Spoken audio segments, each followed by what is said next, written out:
Тэрний ардлаар нь гэж болгож байгаа юм шүү дээ. Мэдгүй. Мэдгүй.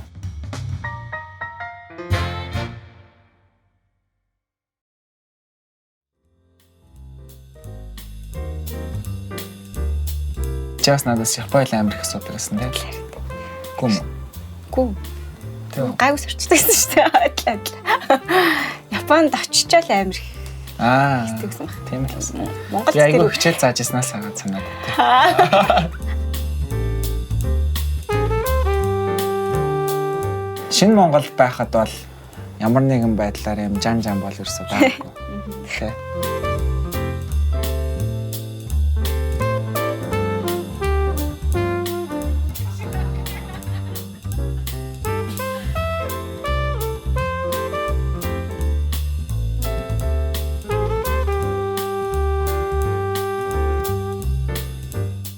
Миний одоо ингээс ханжаагаар яг тэр жанжаа ихэлсэн нь дараагийн сургууль руу Ивате руу явах үед тэр нэг хамтдаа нэг шөнийн автобусаар тэр чи амар олон цаг явж байгаа шүү дээ. Амар нь шүү дээ.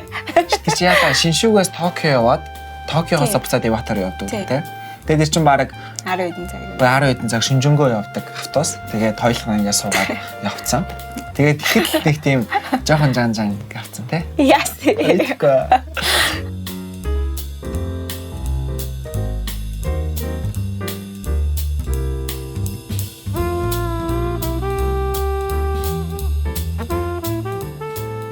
Миний зүгээс бол илүү их ингээд төрүүлээд татагтаад тэгээ би яг ингээд анх сайн гэдгээ илэрхийлж ирсэн байхгүй. Тэгээд Золушка гэж шоолж явж ирсэн хүн амар тийм өөр хандтай болоод ирэнгүүт амар цухтаал. Тэгээл амар сайн санагдал. Мэдгүй амар сайн санагдал цухтаал. Их ч цухтаасан да.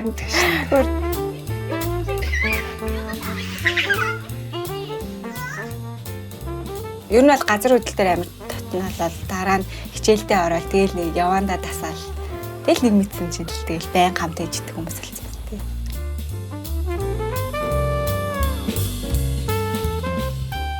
Битэрийн хувьд бол яг бүх юмн дээр яг нэг баг юм болгоныг хамт хийх амар дуртай. Одоо ингээл гаргасан шийдвэр болгоно л хамтдаа ингээд хийдэг. Бараг л ингээд ганцаараа хийсэн юм баг байхгүй тий. Дандаа л хамт хийдэг.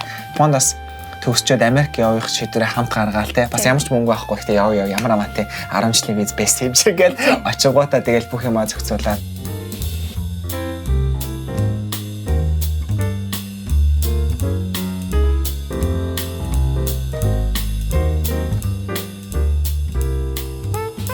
Зөвөр ерөөдөө ямар нэгэн шийдвэр гаргаад хамтдаа ингээгээл хийсэн бол магадгүй тэр нь амар утгагүй санаач хийсэн байж магадгүй. Гэхдээ яг хамтдаа хийгээд үзсэн нь ингээд бүр амар өөртөө маань амар үнцэнтэй. Хүн харахад нэг хоёулаа шал утгагүй юм хийгээ яваад ч магадгүй тэгсэн мөртлөө эцэстээ ямар ч сан хийгээд үзээд хамтдаа гаргасан шийдвэр бол үр дүнг нь хамтдаа үзье л гэсэн нэг тиймэрхүү үзэл баримтлалаар юмнуудаа хийгээл яв. Тэгээ мөнгөгүй байсан ч гэсэн зүгээр хоёулаа хормоо хийчихье гэхээр одоо шийдэл хорин ч өөрөө жишээлбэл маш зарталтай юу штэ. Тэнгүүдээ мөнгөгүй мөртлөө хоёулаа гоё басараа явъя гэдэг. Тэгээд явцдаг те.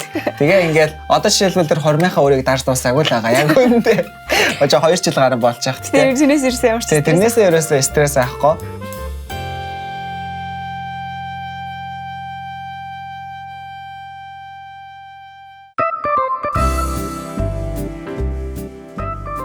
Энд чинь хоёр хоос яж агаад хүүхдтэй болохоор чинь бас нэг тийм шинэ ертөнц хүний өмнө нэгдэж шүү дээ. Тэгэл ингэнгүүт хүн ингээл жирэмсэн болсон цагаас ингээл алхам дотмон ингээл амар хөөрхөн дурсамж өгд юм билээ. Тэгэл тэрийг ингэж бичиж үлдээх ном хүүхдүүдэд юу байх хэрэгтэй байна гэж үзээд тэгээд хамгийн их тавтай морил үргэн гэдэг номныхаа санааг гаргаад хийжсэн. Ер нь бол өөр оронд бол байдаг. Гэхдээ яг Монгол хүүхдэд зориулсан тийм ном яг өгүүлбэр болгоно, зураг болгоно тийм Монгол хүүхдэд зориулсан тийм ном байх хэрэгтэй байна гэж бодож гаргаж ирсэн.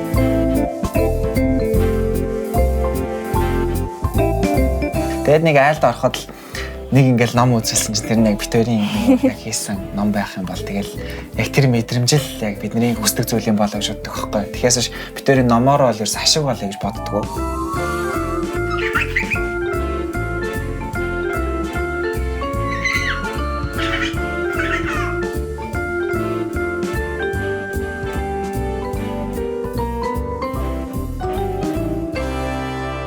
Шинэ Монголын 20 жилийн одоо ингээд удахгүй болгож байгаа. Энэ зориулаад ямар нэгэн байдлаар сургууль руугаа буцаад нэг юм гоё юм өгмөр санагдаад байсан. Буцаад бид нарыг ямар зүйл холбдог вэ гэхээр багш нар маань сургууль маань ингэж холбдог. Тэнгүүт яг ерөөхдөө бол битүүрийн хийж чадах зүйл бол яг подкаст болон лайв хийж боломжтой байна гэж бодоод 4-5 сар орчим хийсэнтэй.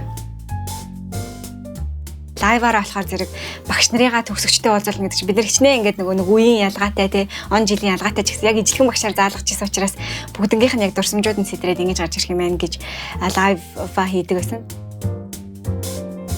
Одоо энэ 2000 төгсөгчд донд ч яста бүх салбарт ажиллаж байгаа бидний мэдхгүй өнөөдөр бид нэр хамт төгснөөл таньж байгаа болохоос дахиад таньж мэдгүй зөндөө мундаг ажиллаж байгаа мундаг төгсөгч нар байгаа. Тэгэхээр тэр утгаараа бол яг тэр подкаст бол яг төгсөгчдөө чиглэсэн тийм байдлаар хий гэж бол бодож анх гарч ирсэн тийм.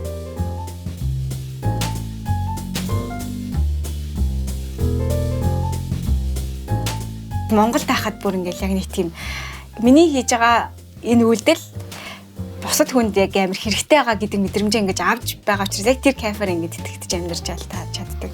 Тэгэл яг нөгөө хэрсэн шиг тэр бүх стресстэй ингээл нүүр тулаал ирнэ, утаан ороод ирнэ, төгжрөл нь хүрээд ирнэ. Тэгэл мөнгө төгрөгний асуудал бүр хар мянган асуудал ирж байгаа гэсэн яг хийж байгаа зүйлийн хувьд амар үнцэнтэй. Магадгүй би нэг газар очиод амар гоё тэнцгэр ажил хийж чадах ч гэсэн миний нөлөөлөх 0,000 хэд гэж хэмжигдэх бол энд нэг 0.10 хэд гэдгээр хэмжигдэж чадчих байгаа. Аль ч оронд явсан ерөнхийдөө ардаа битээр угаасаа буцна гэсэн бодолтойгоор бүх ингээд нөгөө үйлдэлүүд ингээд дандаа хийдэгсэн те. Ер нь бол Монголд аль гоё амьдрий гэсэн өөрөөтэй амьдардаг.